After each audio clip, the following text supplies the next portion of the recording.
باتمان فاكر انه قابض على بلاك ماسك وتشيك ميت، بس ما كانش واخد باله ان سيونس كان سابقه بخطوه. دلوقتي المطارده بتاعته للبارتي انيمانز ابتدت في جوثام، والسؤال هل باتمان هيقدر يوقف بلاك ماسك والعصابه دي قبل ما يفوت الاوان؟ دلوقتي مدينه جوثام مولعه حرفيا. رومان وزع صناديق مليان اسلحه واقنعه في الشوارع، وشجع الناس ينضموا لمجموعته البارتي انيمالز وياخدوا السلاح ويرتكبوا جرائم بوعد ان هم يحاربوا النظام وياخدوا فلوس كتير. وين جونز بيتفرج على الاخبار من الجيم بتاعه، ماسك مضرب في ايده ومستعد يدافع عن اللي بناه. فجأة بيسمع صوت ازاز بيتكسر، بيتحرك في الضلمة جوه الجيم وبيقول بصوت متحدي: انت اخترت الجيم الغلط. لكن صوت معروف بيرد عليه: انا يا وين. بروس بيطلع من الضلمة، وين بيتحرك علشان يساعده، لكنه بيتصدم لما بيلاقي بروس وين لابس بدلة غريبة ووشه مليان جروح ودم. بروس بيرفع وشه وبيقول بصعوبة: انا باتمان ومحتاج مساعدتك. في الماضي بروس كان قاعد في أوضة المعيشة مع أصحابه عاملين سهرة. مرسى بتبتسم وبتطفي النور، تتمنى ليهم ليلة سعيدة وأحلام حلوة. بس وهي بتلف بتلاقي راجل واقف قدامهم بمسدس. يمكن هو نفس الراجل اللي قتل أبوه، بروس مش متأكد.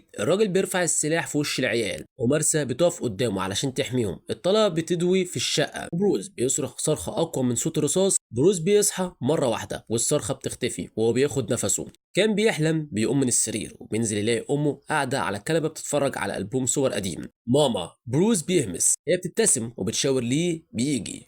تعالى هنا. بروس بيهز راسه وبيقرب منها، بيقعد جنبها على الكنبه ويحط راسه على رجليها. في الوقت الحالي العمده جوردن ومارسا وين واقفين في وسط شوارع جوثام بيحققوا في واحده من صناديق البارتي انيمالز. ايه الهبل ده؟ مرسى بتسأل وهي بتطلع القناع من الصناديق، بس جيم جوردن بيشوف ناس لابسين الأقنعة جايين عليهم، الكل مسلح. انت ابعد عن الصندوق ده، واحد بيقول وهو ماشي ناحيتهم ومعاه بندقية. الكلام ده. مرسى ما كانتش مركزة، لبست القناع وبقت مبهورة بالاتش يو دي اللي ظهر جوه القناع. ايه ده يا جيم؟ الفلوس اللي بيعرضها. همست وهي شايفة قائمة المكافآت عن كل جريمة بتبدأ تطلع قدامها. جيم هز راسه وطلع مسدسه القديم ووجهه ناحية الراجل اللي كان بيقرب منهم وصرخ فيه انه يقف، بس عينيها فتحت على الاخر لما الاتش يو دي مسح جوردن وطلع اشعار ان في $1,000,000 مكافأة على راس العمدة. مرسى لازم تمشي من هنا حالا. جيم قال لها بعصبية، لكنها هزت راسها وقالت ليه: انت دلوقتي هدف للبارتي انيمالز، يعني لا، انا مش هسيبك، لازم نوقف اللي بيحصل. وقلعت القناع. في الوقت ده جوليا بيني كانت راكبة مترو جوثام وموبايلها بيتهز بسبب تنبيه عام بيقول الناس تفضل في بيوتها، وده بسبب الشغب العنيف في المدينة. بس أول ما الباب فتح مجموعة مقنعين دخلوا القطر وابتدوا يقربوا منها. جوليا عينيها فتحت من الخوف وبدأت تطلع موبايلها علشان خاطر تكلم الشرطة، لكن فجأة حد شدها من الضلمة. وفي مكان تاني أوزولد بينجوين كان بيطير بطيارته فوق المينا، بص لورا على صاحبه اللي لابس بدلة خارقة ولسه متضايق منه. انت باتمان، ما قلتليش ازاي؟ صرخ اوز وهو بيقول له الكلام ده، بس بروس هز راسه وهو بيلبس القناع وبيجهز نفسه يقفز من الطيارة. كنت بحاول احميك يا اوز، احميكم كلكم. وبعدين شاور لتحت على الهدف اللي في البحر: يخت اونيون اللي عليه السيرفرات اللي بتبعت الرسائل لأقنعة البارتي انيمالز. اوزولد بص ليه مصدوم، وبروس بيستعد ينط. لو عملت كده انت لوحدك، انا ما عنديش بنزين كفايه حتى ارجع لجوثام، مش هقدر ارجع لك تاني. بروس هز راسه قال وهو بيبص ليه: انا مش بطلب منك ولا من اي حد. ونط في الهواء. الكاب بتاعه فتح وبدا يبطئ النزول بتاعه وبدا يوجه نفسه ناحيه اليخت. على اليخت دي جي بتاع سينيوس كان بيجهز ينزل تراك جديد، لكنه رفع راسه في اخر لحظه وشاف جزمه باتمان وهي بتخبط في وشه. باتمان اتحرك بسرعه، مسك شويه لايف جاكيت وربط واحده في الدي جي ورماه في الميه، وفجاه سمع صوت خطوات صغيره جايه ناحيته. بنت صغيره قالت وهي بتضرب بسكينه: هموتك. باتمان مسكها من شعرها البنفسجي ورفعها بكل بساطه، بس ليها شويه وبعدها دبسها لايف جاكيت وضربها هي كمان عشان خاطر تقع في البحر. حبيبي سيانوس طلعت على سطح اليخت وهي مستغربة الصوت، لكن وقفت مكانها لما شافت باتمان، وكان في رجاله لابسين أقنعة بيبتسموا ليها بطريقة مرعبة. الست هزت راسها ولفت بسرعة ونطت على السور بتاع اليخت ونزلت في المية. باتمان بص عليها لحظة وبعدين هز كتافه ورمى ليها لايف جاكيت. وفي جوثام مدنيين أكتر بدأوا يقربوا من جيم ومارسا، وكلهم عايزين أقنعة البارتي أنيمالز والأسلحة. جوردن لسه ماسك سلاحه القديم مستعد. رجعوا ورا عشان خاطر مصلحة المدينة كلها. مارسا وقفت ورا وهزت راسها: هددوا زي ما انتم عاوزين، بس العمدة جوردن وانا مش هنديكم الأقنعة دي. ولكن فجأة مجموعة تانية من المقنعين ظهرت ووجهوا أسلحتهم بعد ما لاحظوا إن جيم ومارسا عليهم جوائز.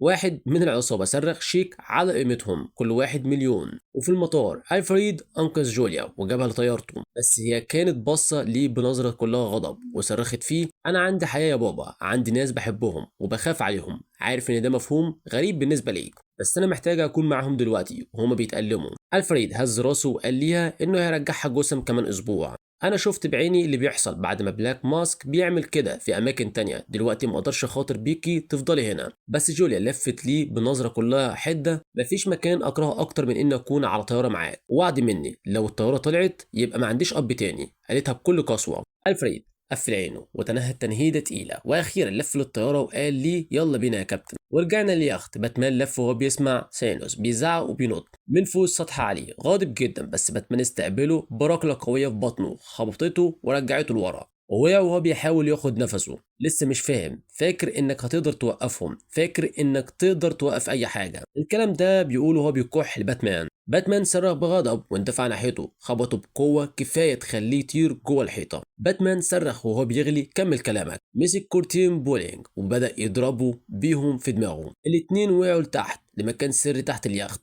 غرفة بلاك ماسك. قول تاني إن مش مهم. بقولك بحب الكلام ده، باتمان قالها وهو بيكمل ضرب فيه بكل غضب. الأقنعة الغريبة كانت بتتفرج عليهم في صمت، بس بلاك ماسك لسه ما خلص. مسك حزام وشد حوالين رقبة باتمان، بدأ يخنوه لحد ما الدم طلع. رؤية باتمان بدأت تبقى فيها ضلمة والصور بدأت تلمع في عقله. بروس قاعد على الكنبة جنب أمه، وأخيرا بدأ يبص على ألبومات الصور اللي كانت بتتفرج عليها، صور أبوه وهو شاب، وصور لأول مرة بروس بياخدوا خطوته الأولى. وعينه هنا وقعت على صورة كانت متاخدة في حديقة الحيوان يوم ما أبوه مات. بروس مش فاهم ليه أمه احتفظ بالصورة دي. أنا بحب الصورة دي، وده كان بتقوله بكل هدوء. بدأت تشرح ليه إن مهما كانت الأوقات صعبة في المدينة، توماس دايما كان عنده أمل، دايما كان بيشوف الخير في الناس، وكان أكتر وقت بيكون فيه عنده أمل هو لما يكون مع بروس. ابتسمت وشدته ليها والدموع كانت باينة في عينيهم هما الاتنين. باتمان عض على أسنانه وبص لتحت على بلاك ماسك، ودانه اللي على القناع اتحركت لقدام فجأة، وباتمان نزل براسه بسرعة وخرم بيها قناع سانوس. الشرير صرخ من الألم وبدأ يتلوى على الأرض. باتمان وقف، فك الحزام اللي كان بيخنقه ورماه بعيد، وبعدها مد ايده ولف لايف جاكيت حوالين رقبة سانوس. انت مجنون، هتخسر كل حاجة وكل اللي بتحبهم، اوعدك انت مش فاهم عملت ايه. وده بالفعل اللي كان بيقوله له وهو بيحاول يتنفس، بس باتمان ما قالش ولا كلمة ورماه من على طرف اليخت. واخيرا لوحده باتمان بدأ يتحرك جوه اليخت لحد ما وصل لغرفة السيرفرات، طلع حزام متفجرات من على وسطه وسحب الفتيل ورمى الحزام جوه الغرفة وابتعد. الانفجار فجر جزء كبير من اليخت وغرقه بالكامل في أعماق الميناء. وفي المدينة العصابة كانت بتستعد تقتل العمدة. أنا شفت وشوشكم قبل ما تلبسوا الأقنعة دي، لو ضربتوا النار وبعد ما كل ده يخلص هتدفعوا الثمن. الكلام ده بتقوله مارسا وهي بتصرخ فيهم، لكنهم رفعوا سلاحهم. احنا أحسن من كده، كملت كلامها. واحد من الرجاله هز راسه وشال الامان من سلاحه، قال لها بصوت واطي وهو بيرفع سلاحه: انا اسف يا مدام وين. بس فجاه النظام كله وقع والشاشات اللي في اقنعتهم بقت سودة. كلهم وقفوا وسحبوا الاقنعه وبصوا لبعض باستغراب. واحد فيهم سال: النظام مات يعني مفيش فلوس؟ المدينه كلها سكتت فجاه والعنف وقف تقريبا في لحظه. مارسا اتقدمت وضربت الراجل اللي كان هيموتها وقعته على الارض، وبعدها رجعت لحضن جيم. وفي الوقت ده باتمان كان بيغرق في اعماق مدينه جوثام، بس حد صاحبه وطلعه على غواصه. الفريد كان بيشد جسمه الكبير بصعوبة. لا لا يا ابني، طالما أنا لسه هنا يبقى أنت كمان هتفضل، قالها بصوت هادي وهو بيمد باتمان على الأرض، وبدأ يطلع الشنط بتاعته بتاعت الإسعافات. فيلا نعالجك دلوقتي. ففي مكان تاني مش معروف هو فين بالظبط، راجل وشه شاحب قاعد في أوضة بيضة كبيرة وجسمه متغطي بأجسام حمراء غريبة باين عليها الدم. راجل تاني دخل القاعة وقال لي: يا فندم، التقارير بتقول ان حصلت مشكله صغيره في مدينه جوثام. الراجل الشاحب هز راسه وبدا يتحرك. الاجسام الدمويه اللي عليه كانت كانها بتمنحه طاقه، ولما وقف لون جلده بدا يرجع طبيعي تاني. فبيقول بهدوء: جه الوقت، هاتوا بين. علشان هنا نكون وصلنا للنهايه. اشوفكم الفيديو اللي جاي، سلام.